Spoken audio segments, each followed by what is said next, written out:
Welcome back to the fields of Perthshire and an absolutely glorious day in Scotland.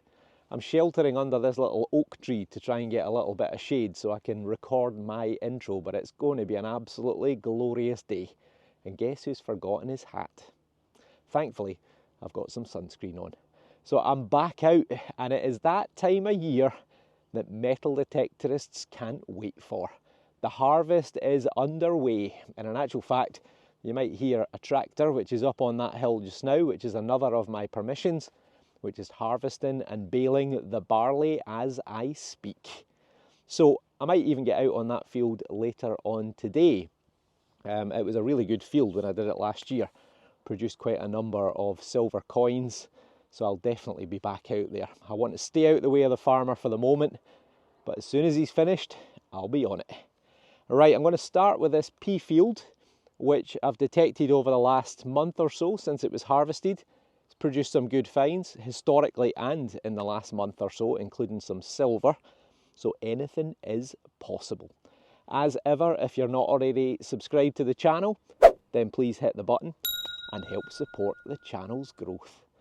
This is absolutely brilliant. You don't want summer to be over, but I tell you what, you can't wait for the harvest to start.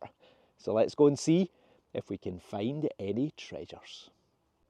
It's taken about 11 seconds. There is where I started, just at the edge of the field. And we've got our first target right here.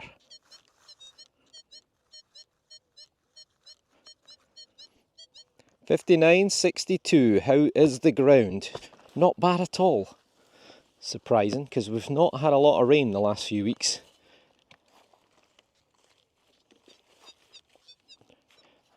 $51 it's going down to now. $60.62 initially.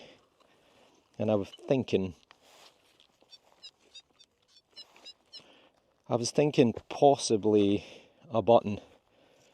What is that there? Oh, it is. Well, that's a bit of iron actually.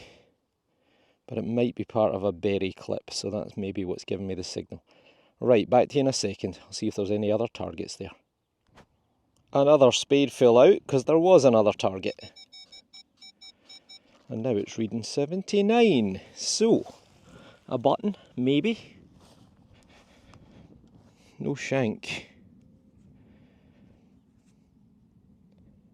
Well, I think we're straight in with a coin from the 1600s. What a start! Phenomenal. Right, I'm going to dry this off camera, see if we can get some detail. I think we've got a Scottish copper 2p, a turner. Back to you in a minute. As suspected, we are in with a Scottish turner, Scottish copper 2p. So I can just make out the thistle. You'll see it fading in the centre there, with the leaves either side. The national flower of Scotland. It is a turner, which gets its name from a coin from France of the same period called a tournois or tournay. And it's a Scottish copper 2p. Not such clear detail on that side. However, there would have been a letter C and a letter R for Charles Rex. So it's either Charles I or Charles II. So 1625 to 49 if it's Charles I, 1660 to 1685 if it's Charles II. 17th century in 11 seconds. What a start. Fantastic. Again, just lots of little fragments of lead over the last 45-50 minutes, but this one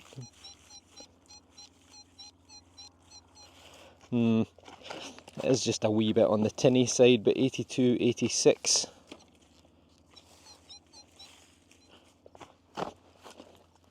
Another coin would be lovely. 2 coins in an hour would be great.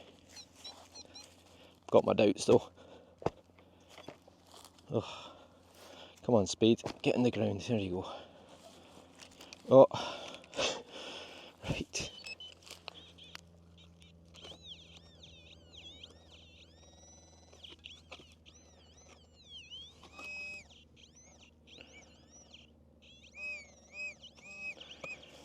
Well, there is something, maybe. Is that a stone?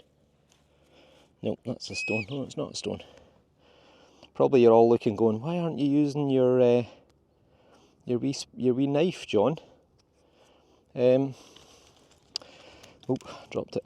Because I've forgotten it. I was away on holiday, I took it with me and I forgot it was still in the rucksack. And, well, I didn't use the checklist, did I? Too excited to get out. Right, it's a thing. On to the next. Okay, we'll film this one again just in case. 73, soft.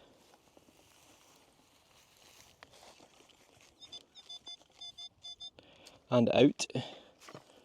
Sounding half decent, but it could just be another bit of lead.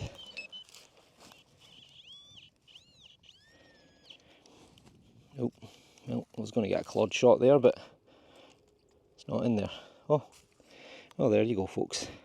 That's why you do a live dig, because that is a coin. And it's probably a halfpenny. Quite a low readout for a halfpenny. But we've got coin number 2. We've just gone about 2 hours. Might be a struggle, but I'll do a clean up. We'll see if we can get an identification. And there we are. We got an identification, which I would never have thought, helped by the letters there, R-E-G, which is Regina, which means Queen. And it is Victoria. It's a bunhead, so you'll see her looking to my left. It is a halfpenny, and on the other side, we can just make out Britannia. And we've got a partial date at the bottom. 18, I think it's 6, possibly 1864. But it's a coin, and I am a happy man. So still had a little bit of buying power. Maybe would have got half a pint, quarter of a pint. You could have certainly probably bought a few eggs with this, and a few other little small everyday items. So brilliant. A nice wee find. This was a pretty creaky little target. Dug it up. You know my motto, if in doubt, dig it out. 60s, and I thought initially it was a little stud, but it's, well, it is, but it's not the type I was expecting. I thought it was going to be a little copper one. This is a little lead or pewter, and it is decorated. See there? Look at that. Isn't that nice? Almost certainly leather decoration. Let's just sort that out. Get into all the wee nooks and crannies. So there you go, folks. That is really nice. I like that a lot. So almost certainly the leather was between those two fastenings there. So probably horse decoration, maybe tack, saddle, reins, something like that. But the fact that it's lead or pewter makes me think it is older, because they then started to be made from brass, so they could be shined up to look like gold. I think that is probably 1700s, but it could even be a little bit older. So let me know in the comments below. What a nice wee find. A bit of a ropey 60, 68, and that could be part of a coin, or it's a broken button. No, I think it's a coin. Not sure which way's up. That way maybe. Right, it's copper, and it could be a Georgian, early Georgian. Right, I'll get the bendy thumb on it, and we'll get back to you. It is indeed a coin, and it is an early one. It's George II. This is the back, which is toasted. It's a halfpenny, copper halfpenny. However, just there, you can just see a head looking to the left with tassels coming down off his shoulder. And I will superimpose now how this coin would have looked if it was whole. So George II ruled for what, 33 years, 1727 to 1760. Spent a lot of his early years in Hanover. He was married to Queen Caroline of Asberg, something like that. Another Germanish connection, I think. and yeah, he had a fear of lying down to sleep, so he would often sleep sitting up, which is kind of ironic because that's how he died. He died on the toilet. They think it was an aortic aneurysm, and apparently his courtiers heard a noise that sounded like a cannon going off, so I'm not sure which end that was coming from. But poor old George II died in 1760, lived during the period of Bonnie Prince Charlie and the Jacobites, sending his son, the Duke of Cumberland, to defeat Bonnie Prince Charlie at the Battle of Culloden, 1746. Lovely, nice wee coin. This is definitely a coin. It's a penny. I'm going to say George V.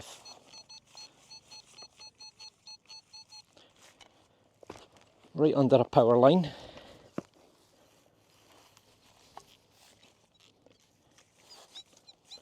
Oh, it's vanished. But sometimes that means you've turned it on its edge. Well, now I'm not convinced at all. One more. Yep. Well, got it. It sounds a bit better now. 89. Outside chance it's a bottle top. I think we've got a Claude at least. Not in there, we don't. Oh, there it is. It's a bottle top, is it? No, it's not a bottle top. It's a thing. Threaded on the inside. I think it's brass water pipe fitting. Or it's one ring to rule them all. I'm not even going to say the C word. But it's got potential. 8080. That's a nice sounding target again. Come on. Well, it's round. Oh, it's not. It's a buttony thing. Oh, it's a button. It's a huge button. Recently broken. Possibly by me, but not sure. Don't think so. I think I was pretty bang on it.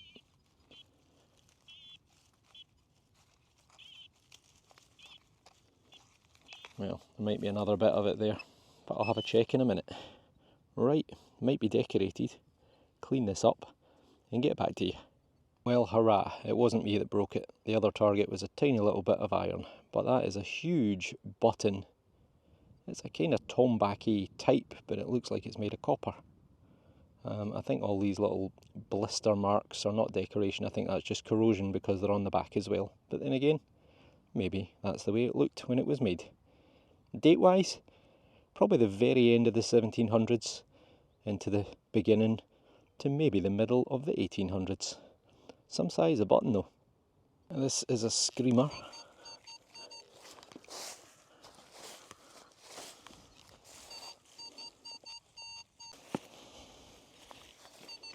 And a great big piece of junk.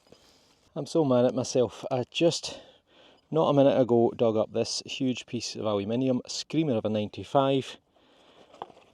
6, 7, 8 feet away, I got another screamer, and it's a coin.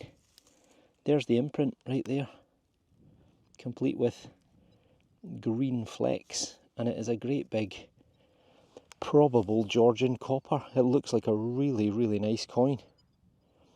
I'm hoping I'm going to get some good detail off that.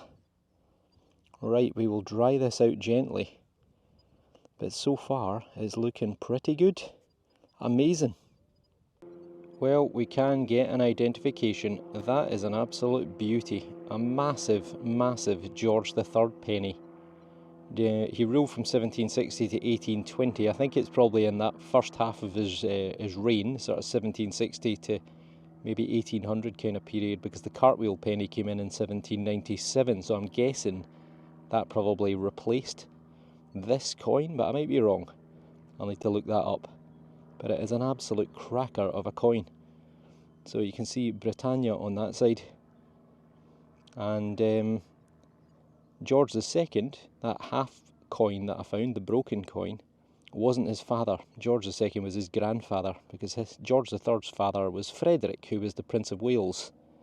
Frederick died prematurely 10 years before, I think it was, before George II. So it was a case of George III getting the job when George II died. And that was in 1760. Brilliant. An absolutely phenomenal find. Only 15 feet from the last coin. Not as good a solid tone.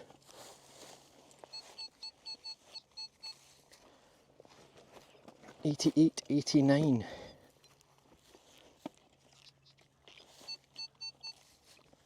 Sounds a little bit better now.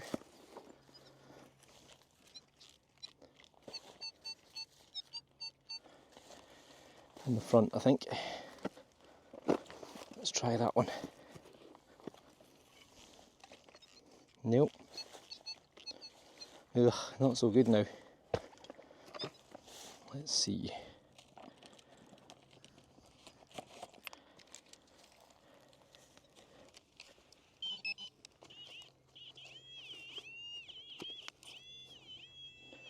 Good bit deeper. Right, back to you in a minute. I was beginning to have my doubts, but I think we've got another coin. Right there. And it looks pretty round to me. Bit toasty. But could be another Georgian. Could be a George III this time. Or like the last one. I was right with my prediction. It is another George III coin. But can you see the unusual shape on the back? That is the Harp of Ireland. It's a Hibernia issue. So you can see it fading through. It would have said Hibernia around the top half outside edge, with the harp and the crown above it. And it's an Irish issue halfpenny from Ireland, from the reign of George III. And there is, I think, the man himself. So you'll see the words Rex at the top right, and it is going to be 1760 to 1820 again. So I'm only, what, looking at it, maybe 12 or 15 feet from that last coin, so clearly a good bit of activity here during the Georgian period. We have another screamer, just another 15 feet away again. And it could be a hat trick of coins. 3 on the bounce would be tremendous. Come on.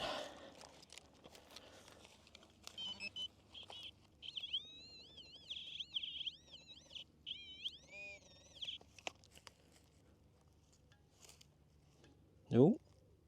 Oh, no. Not to be. It's a little bit of copper pipe. Ah, well. Low 50s, and it produces this kind of decorated thing, which is broken. Ah, you know what it is? I think it's a key escutcheon. It's a surrounding for a door or a chest or some sort of lockable box. That's where the key would slot in, or it would go that way. So there, probably Victorian, maybe Georgian, 1800s. Only a 52, and I thought for a wee minute there I had a hammered silver. It's not.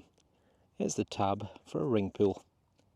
Welcome to the world of metal detecting. A heart attack. Pretty unconvincing 70, and that does look quite round to me. Oh no, I think it's possibly a hem weight. It's lead rather than copper.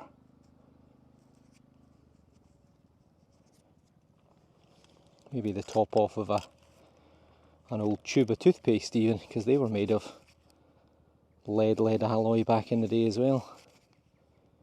Don't see any threads though, so maybe not. Well, don't see any writing on there either. So possibly the top off of a tube. Oh, dropped it. Or some sort of weight. Whew, it is getting hot. It is midday. I've been going for about 3.5 hours, 4 maybe at a push. Stopped for lunch, had a bite to eat, and I'm back out on a different field. You'll notice it's stubble, so the first time I've had a newly harvested stubble field since this time last year. So great to be out, and this field has been excellent, really good.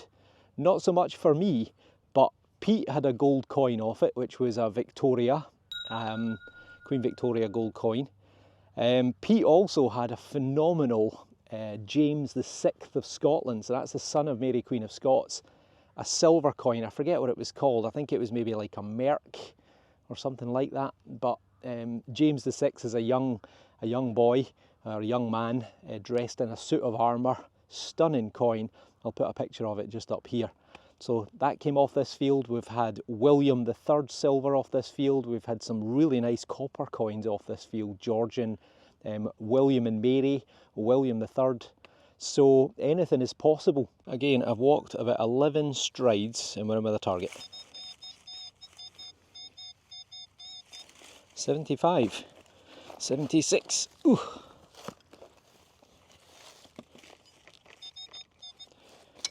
Well, it could be junk, but I thought I'd do a live dig on the first, just in case it isn't. Oh, we've got a clod, I think. No, we don't. Yeah. Well, it is junk, but things can only get better. It was a 61 and it's round. It's surely going to be another button. Looks like it. It is. It's got a little loop on the back, or part of a loop. It's a wee tomback.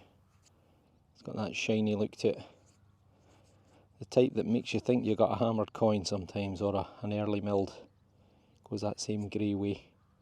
So, it's lost its loop, but it's a tomback, late 1700s into the early 1800s. So again, another good find, and just in the first 5 minutes.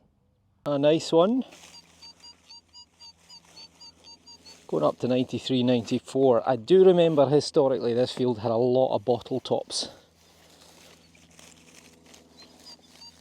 which do tend to come through that kind of readout, but it could also be brass, it could be copper. Right, let's get the pinpointer out before this hole gets even bigger.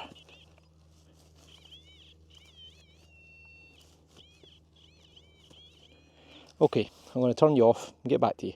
And from a depth of about maybe 8 inches, we have got a coin. The ground seems to be a wee bit wetter in this field, so that should hopefully help with deeper targets. But I think it's going to be another Georgian, a Georgian copper. But I think there's some detail on there. But we'll dry that out and we'll get back to you. Don't go anywhere. Look at that, folks. It's a Georgian copper. Mr. George III, Mr. Potato Head, once again. That's amazing, the number of Georgian coins that are coming up. Usually you get one every other day or every other day, but unusual to get so many in one day. Clearly there was something going on here in the 1700s into the early 1800s. You'll see his head there having faded through. Mr. Potato Head, as I call him. This is an older, or should I say earlier in his reign. And I think we've got 1771. Yep, looks like 1771 to me. Lovely. I did say we get nice conditioned Georgian coppers off this field sometimes. And that is a beauty. A coin contender. You forget how much it is to, or how much fresh barley stubble takes it out of you in terms of swinging. That's a little singer of a target. I was going to say of a coin. Let's not preempt it. I've been wrong I don't know how many times. Well, it's definitely out. Get in there.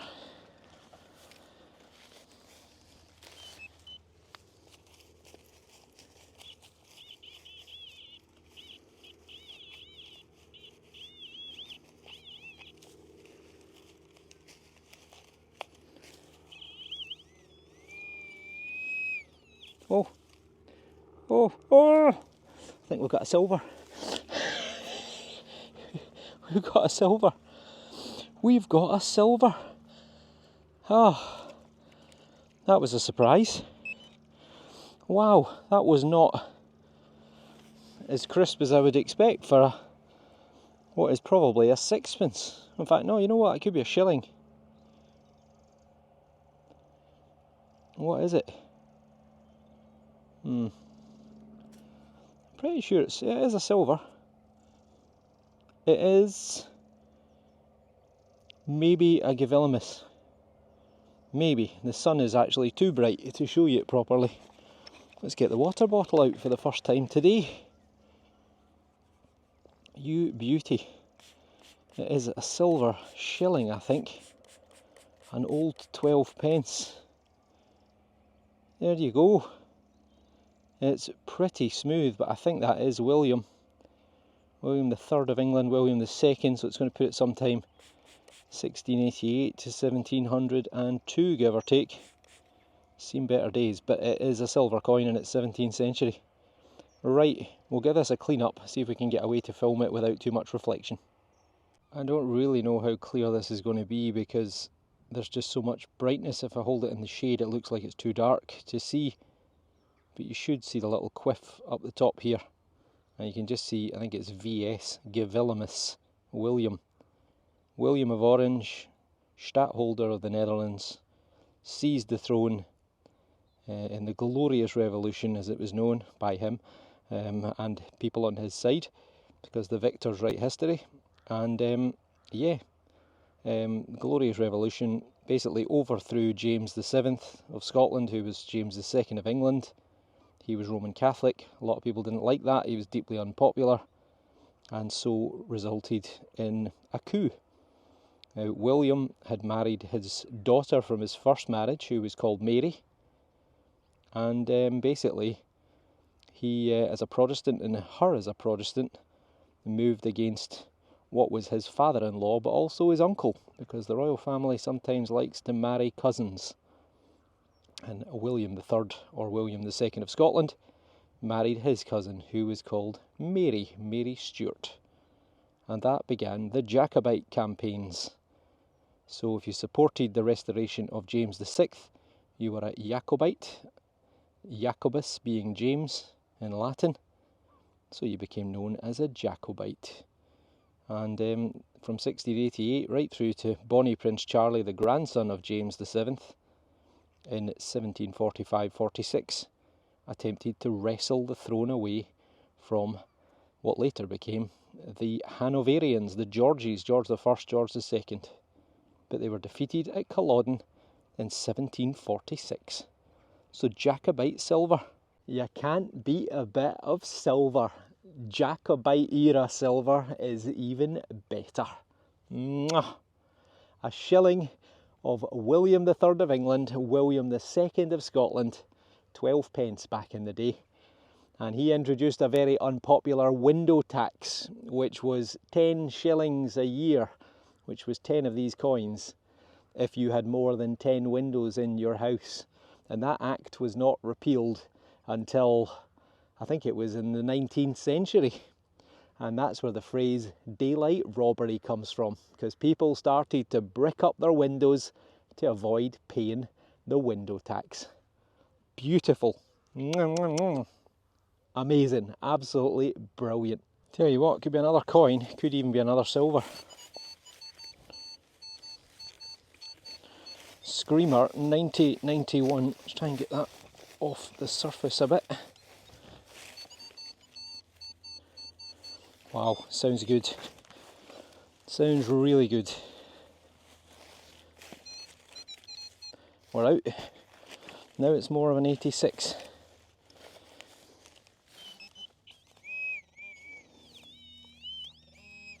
Ah, don't believe it.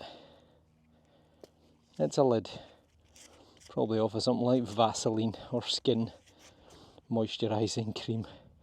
Yeah, you got to take that off with a smooth. Look at that. It was in the 80s, but it was almost certainly on its edge. Yeah, no imprint. It's a fairly crusty looking penny. Might be a struggle to get anything off that, though it's a bit lumpy on that side. Okay, I'll do my best, but it is another coin. Back to you in a mo.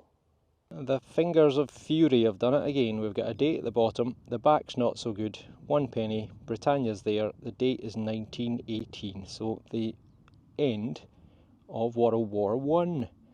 That's the best I can do for the moment, but you can clearly see Mr. Baldy, gorgeous George V with his fine looking moustache, and yeah, big year, 11th of November, the official ceasefire, although the document, the Treaty of Versailles, wasn't signed until the following summer or autumn of 1919.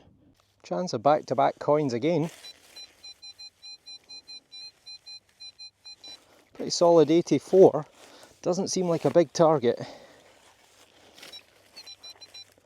And we're out 83, 84 still.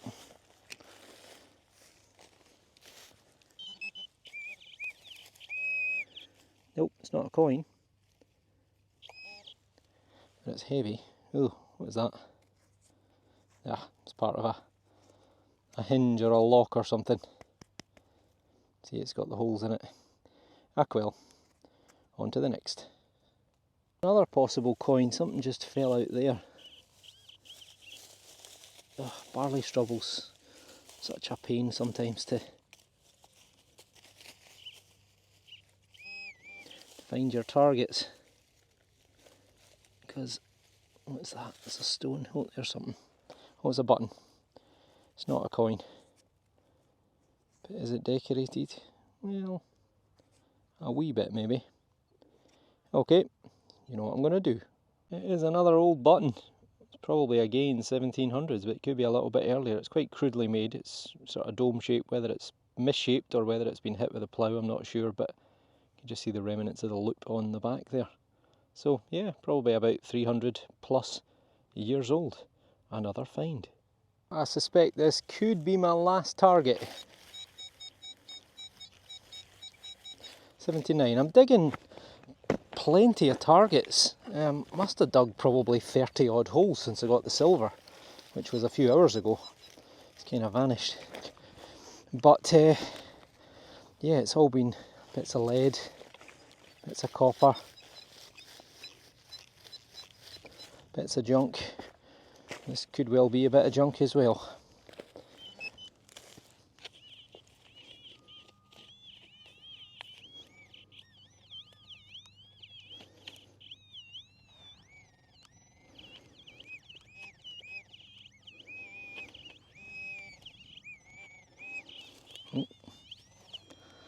There it is. It's a bit bent. Oh, it snapped. Well, it's a buckle or such like. Not old, I hope. Copper alloy. But yeah, I think maybe some sort of horse decoration or part of a buckle. But still, going to be probably 100, 150 or so years old. We're not over yet. We've got one more. At least. 79, 81. Right about there.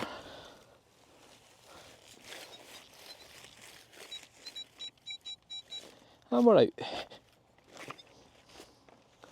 Another wee halfpenny or something to finish the day would be nice.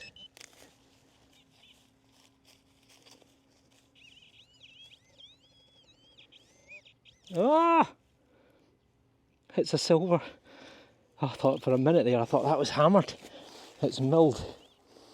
Oh, you absolute beauty. That, folks, is a silver. I think it's a sixpence.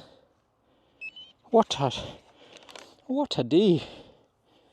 What a day. Double silver in this one field. Wow. I think it's George V. And it is. Ooh, he's got a bit of a scratch on him. Was that me? I don't think so. I think I did a pretty good job with that. Out in the first as well. That's why I thought it was hammered. It's almost smooth on the back. You can just see the lion. Wow. finishing on silver. Right, let's get it a clean up and get back to you. Unfortunately, there's no chance of a date off this because the date's either side of what you can see the beginnings of the crown from memory. But it'll be sometime between 1910 and 1936. So it could be either 92.5% silver or it could be 50% silver. And it's pretty difficult to tell because sometimes you get one that's full silver and it comes up and it's black. And sometimes you get one that's 50% silver and it looks really shiny. So hard to say, but you can see the lion sitting on top of the crown. And on this side it's a lot better. That's not me that's damaged that. Pretty sure of it, but no need for a fade in. George V, looking to the left. Silver sixpence. If it's the beginning of his reign, then you're probably going to get a pint for that. If it's the end of his reign, you're probably going to need 2, if not 3 of these to get a pint. But still, it is a silver coin, and I'm not going to dig anymore. I've got about 50 yards of field to go, but I want to finish on a silver. Phenomenal. And that, folks, is the best from today. I've just managed to get into the shade just next to my car, and that's kind of shown the coins up a little bit better. So, in no particular order, William III, silver shilling, George V, silver sixpence, George III, halfpenny, George V, penny, Queen Victoria, bunhead, halfpenny, George II, broken halfpenny, Irish George III Hibernia issue, halfpenny, and a huge big George III copper penny, and then 1600s Turner James the Charles the First or Charles II. You can just see the thistle on that. It's a bit clearer now. It's been in my pocket. Lovely big button, small button, another button, lead thing, and my little escutcheon, and then also my little lead piece for probably leather decoration. Nice. Nice. Right, let's have a closer look at these two silvers now that we're in the shade. Oh, and I've looked at this again. The date is actually 1774, not 1777. So that's the two silvers from today. You can see the Gavilimus a bit clearer, the lettering. It is a very worn coin. So smooth, in fact, it's almost as if it's about to be turned into a love token and someone's lost it. George V, I'm pretty sure I didn't scratch him. And the back is pretty blank on that one. This one, there's nothing on the back. It's just completely and utterly blank. Oh, you can just make out actually a tiny bit of the coat of arms, one of the shields.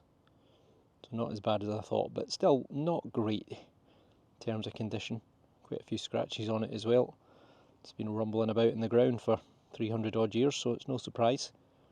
But there you go, a double silver day. Absolutely over the moon with that. Phenomenal. And there we are. Oof, it's good to be in the shade again. That is a hot day, certainly for a Scottish person, for sure. But a really brilliant day, double silver, and one from the era of the Jacobites. Doesn't get much better than that. As ever, if you're not already subscribed to the channel, then please hit the button. Help support the channel's growth. I hope you enjoyed. As I say, lots of land becoming available. There's a combine going over there. There's another combine going over there because there's 4 or 5 different farmers own the land within a very, very small area here. I am going to have a lot of land available. I think my good friend John McGarry will be coming out sometime later on in the next 4 or 5 days. And I'm sure the big Spaniard will be here sometime soon too. I did ask them all, Martin, Pete, Albert, Simon, if any of them wanted to come out today, but nobody did. So there you go.